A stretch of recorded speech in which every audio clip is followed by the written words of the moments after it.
You've probably read Fox News has settled a defamation case filed against it by Dominion Voting Systems. Fox News will now pay Dominion more than $787 million to avoid a trial over the false claims the network promoted about the 2020 election. Live with more on this and other issues is joining us live is WSFA's Washington correspondent, Jon Decker. John, let's talk a little bit about Fox News Channel. Does this settlement mean the end of its troubles? Well, it means the end of the troubles, Mark, as it relates to Dominion Voting Systems. This settlement can't be appealed. Both sides have agreed that this settlement ends all claims against Fox News. The problem for Fox is that they are still facing another lawsuit, which is pretty sizable in terms of the claims. It's from a company called Smartmatic.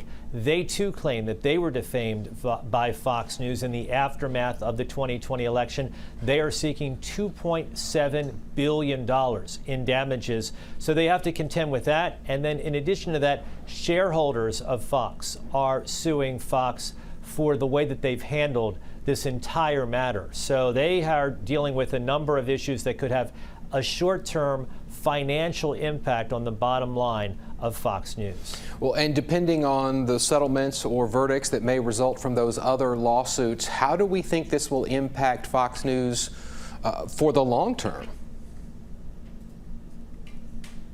Well, let's talk about the short term, and then we can talk about the long term. Short term, writing a check for nearly $800 million, no matter how large your company is, does have an impact on that company. It could impact hiring as it relates to Fox News. It could lead to layoffs as it relates to Fox, and it also could lead to essentially pay being held at the levels where it is right now for all Fox employees. So that's the short term.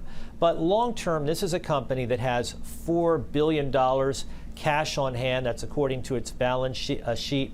It is a ratings juggernaut. It is the #1 rated cable network, cable news network. So I think that Fox believes that it's in a good position for the long term. It's just that these short-term issues are really problematic. When you write a check for $800 million, perhaps another settlement of the same amount, that really does have an impact on the company. There was some other news out of Washington. Justice Samuel Alito on the Supreme Court issued a ruling this afternoon temporarily extending the stay on medical abortion pill restrictions. That will mean the stay is in effect through at least Friday night. What's the practical effect of that decision?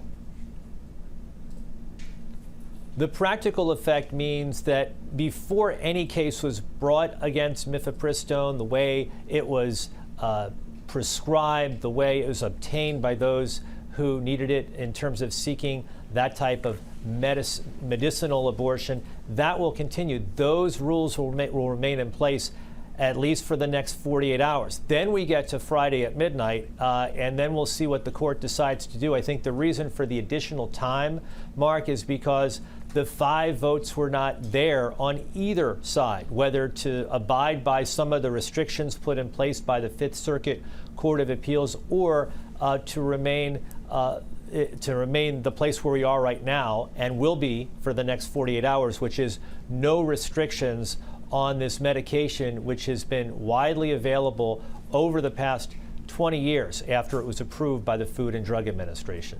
An interesting turn of events. Thank you so much, Jon Decker, for your time in Washington this afternoon. Thank you, Mark.